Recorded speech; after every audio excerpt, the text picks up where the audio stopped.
પ્રાકૃતિક ખેતી અને ગાય આધારિત ઉત્પાદનો બનાવી આત્મનિર્ભર બનતી મહિલાઓ.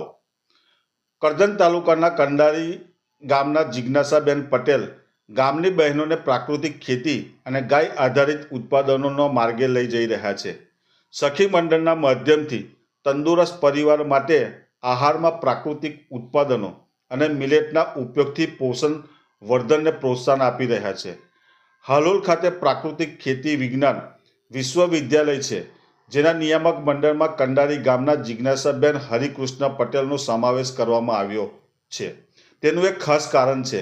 પહેલું કારણ તો એ કે તેઓ ગામની બહેનોને પ્રાકૃતિક ખેતી અને ગાય આધારિત ઉત્પાદનોના માર્ગે વાળી રહ્યા છે. બીજું કારણ એ કે તેઓએ ગામની બહેનોનું સખી મંડળ બનાવ્યું છે અને તેના માધ્યમથી પરિવારોની તંદુરસ્તીની ખાતરી માટે આહારમાં પ્રાકૃતિક ઉત્પાદનો અને મિલેટ્સનો ઉપયોગ વધારીને પોષણ વર્ધનને પ્રોત્સાહન આપી રહ્યા છે. તેમને આ દિશા આમ તો પોતાના જીવનસાથીના આરોગ્યની કાળજી લેવા માટે પકડી હતી, પરંતુ હવે તેમને આ પ્રયોગો ગામની બહેનોને આત્મનિર્ભરતા, તેમની ક્ષમતાઓના સંવર્ધન અને તેના દ્વારા તંદુરસ્ત જીવનશૈલીના સકારાત્મક પરિણામો આપી રહ્યા છે.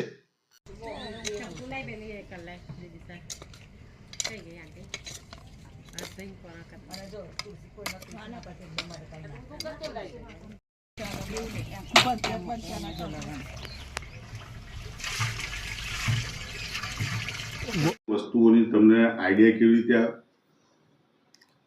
આ આઈડિયા અમે વર્ષોથી ગૌમાતા તો રાખતા હતા જ ઘરે, પણ આટલી બધી કંઈ ખબર નહોતી. ખાલી દૂધ માટે જ રાખતા હતા.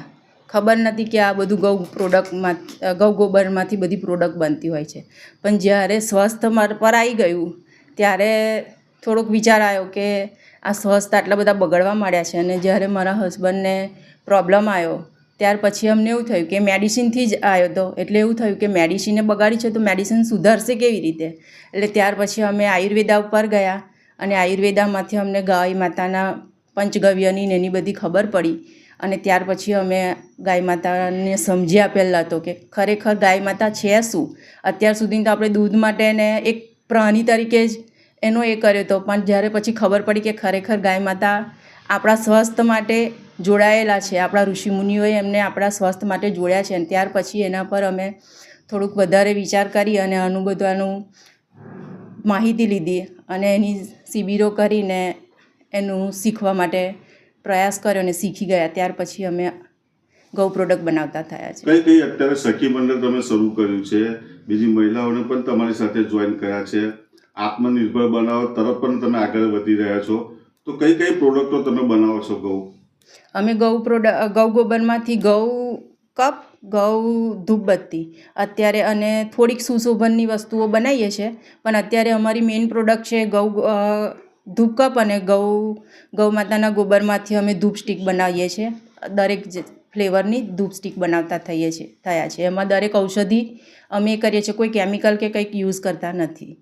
અત્યારે જો વાત કરવામાં આવે કે ભારતના મુખ્ય પ્રધાન પણ પ્રાકૃતિક ખેતીની વાત કરી રહ્યા છે, ગૌ પ્રોડક્ટની વાત કરી રહ્યા છે, અને આપણા ગવર્નરે પણ એ પ્રોત્સાહિત કરી રહ્યા છે, અને એ બાબતે શું કહેશો તમે? આપણા જે આ એક સારો ધ્યેય છે, પણ જ્યાં સુધીને ગાય માતાની સાચી સમજણ નહીં આવે ત્યાં સુધીને હજુ આના પર એ કરતાં થોડીક વાર લાગશે બધાને. પણ પહેલાં ગાય માતાની સમજણ આપવી પડશે પૂરેપૂરી કે ખરેખર ગાય માતા આપણા જીવન માટે કેટલી જરૂરી છે. અને એ માટે જ અમે આ સખી મંડળને અને આજુબાજુના સખી મંડળોને પણ એ જ આપીએ છીએ કે શિક્ષણ કે ગાય માતાને રાખો અને દૂધ કરતાં ગૌ ગોબર ને ગૌમૂત્રમાંથી વધારે એનો ઉપયોગ થાય છે, તો એના માટે રાખો તમે. ચોક્કસથી. પણ પ્રાકૃતિક ખેતી પણ તમે કરો છો? કઈ કઈ ખેતી કરો પ્રાકૃતિક? હા, પ્રાકૃતિક ખેતીમાં અમે ખાસ કરીને શાકભાજી વધારે કરીએ છીએ, કેમ કે અત્યારે જે પેસ્ટિસાઇડ ને ખાતર જાય છે માણસના શરીરમાં એ વધારે પડતું શાકભાજી દ્વારા જ જતું હોય છે. એટલે અમે અત્યારે શાકભાજીમાં દરેક જાતના શાકભાજી સિઝનેબલ જે રીતને ટાઈમ હોય એ રીતે અમે કરીએ છીએ. તમે શ્વાસની જે વાત કરી, તો શું તમારા હસબન્ડને શું હતું અને શું થયું? અત્યારે કેવું છે? અત્યારે એકદમ સરસ છે અને એમને સ્વાસ્થ્યમાં ડાયાબિટીસની દવા હતી, એનાથી એમને લીવર સોરાઇસિસ થઈ ગયું હતું અને ત્યારે ડૉક્ટરે અમને કીધું કે ટ્રાન્સપ્લાન્ટ કરાવવું પડશે. અને ગજાબાજનો અમને ખર્ચ કીધો હતો. એટલે ત્યારથી અમને એવું થયું કે આટલું બધું તો કેવી રીતે કરી શકીશું એક ખેડૂત. એટલે અમે ત્યાર પછી આયુર્વેદાનો સહારો લીધો અને આયુર્વેદાને સમજ્યા અને ગાયના પંચગવ્યની દવાઓ સમજી અને એનો ઉપયોગ કર્યા અને પ્રકૃતિ પર જતા રહ્યા, પ્રકૃતિના આધારે, કે એને ખબર પડી કે પેસ્ટિસાઇડથી આવું બધું થાય છે વધારે પડતું. એટલે પછી અમે ધીરે ધીરે પ્રાકૃતિક ખેતી પણ ચાલુ કરી. અત્યારે કેવું છે એમને? એકદમ સરસ છે, તમે જોઈ શકો છો, મારી સાથે જ બેઠેલા છે. મંડળની અંદર આપ જોડાયા છો, આત્મનિર્ભર બનવા તરફ આગળ વધી રહ્યા છો, આટલી ગૌ પ્રોડક્ટો બનાવી રહ્યા છો, શું કહેશો તમે?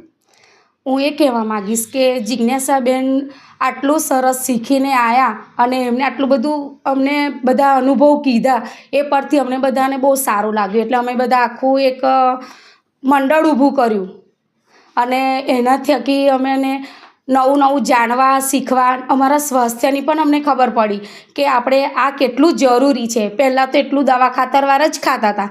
અત્યારે અમે પણ અમને પણ બધી મીટિંગ ને બધું એટેન્ડ કર્યું છે, તો અમને પણ ત્યાંથી બધું આપવામાં આવે છે. દવા ગૌમૂત્રમાંથી જે બનેલી હોય તે, પછી એના સીડ્સ છે તે, એ પણ અમે ઉગાડીએ છીએ અને અમે પણ ઘરે ટ્રાય કરીએ છીએ બધું અને શીખીએ છીએ. તો અમને પણ ફરક પડ્યો છે અને આનાથી અમારા જીવનમાં કંઈક આમ નવી જાગૃતિ આવી છે. અત્યારે ગાય માટે તો બધા છી એવું જ કરે કે ગાય ગોબરમાં કોણ હાથ નાખે, પણ અત્યારે ખબર પડી છે કે આની કેટલી વેલ્યુ છે.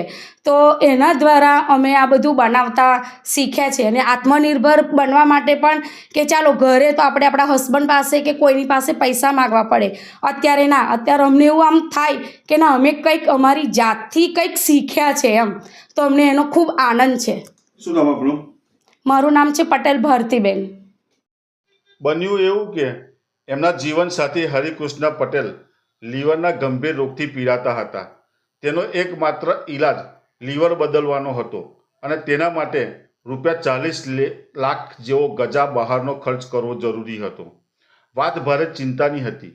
જોકે જિજ્ઞાસાબેને પતિને સાજા કરવા પ્રકૃતિનું શરણ લીધું.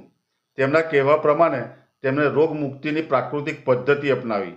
આહારમાં ફેરફાર કરીને રસ અને પોષક મિલેટથી સમૃદ્ધ ખાદ્ય પદાર્થોના ભોજનમાં સમાવેશ કર્યો અને તેનાથી આરોગ્ય સુધર્યું. તેની સાથે તેમણે ગાયના છાણ આધારિત અગરબત્તી, દીવડા અને સુશોભનની વસ્તુઓ બનાવીને તેનું વેચાણ શરૂ કર્યું. તેમને આ ઉદ્યમ ગ્રુપની સાથે બહેનોને પણ શીખવ્યો અને તેમને આ કામ સાથે જોડ્યા. જિજ્ઞાસાબેન પ્રાકૃતિક ખેતીની જાણકારી વધારવા સખી મંડળની બહેનો સાથે શૈક્ષણિક પ્રવાસો કરે છે અને તેઓ આત્મા પ્રોજેક્ટ સાથે પણ જોડાયા છે. તેઓ કહે છે કે અમારી પોતાની ગૌશાળા હતી એટલે મેં ગાય આધારિત ખેતી અપનાવી. મારા પતિનો ઈલાજ મારે મોંઘી દવાઓને બદલે પ્રાકૃતિક રીતે કરવો હતો, એટલે પહેલાં તો મેં તેમનો ખોરાક બદલ્યો, ઓનલાઈન પ્રાકૃતિક ખેતી, ગાય આધારિત ખેતીની જાણકારી મેળવી, ખેતીને રસાયણ મુક્ત અને સાત્વિક બનાવી. મારા પતિને ઔષધિ વનસ્પતિના પાંદડાનો રસ અને સાત્વિક ખોરાક આપવાનું શરૂ કર્યું. મિલેટની વાનગીઓ બનાવવાનું અને સાત્વિક મસાલા બનાવી ભૂલાયેલી પરંપરા નવેસરથી શરૂ કરી. તેમનો દાવો છે કે આ ઉપયોગથી છેલ્લા 6 વર્ષમાં હરિકૃષ્ણભાઈના લીવરમાં સુધારો થયો છે. હવે તેઓ ગામની બહેનોને પ્રાકૃતિક ખેતીના લાભોની જાણકારી વહેંચી રહ્યા છે. તેમને જાણકારી વહેંચવાના હેતુથી જ સખી મંડળ બનાવ્યું છે અને સભ્ય બહેનોને પ્રાકૃતિક ખેતી શીખવાની સાથે તેના આધારે ઉપયોગી ઉત્પાદનો બનાવી વધારાની આવક મેળવવાનો રસ્તો બતાવ્યો છે.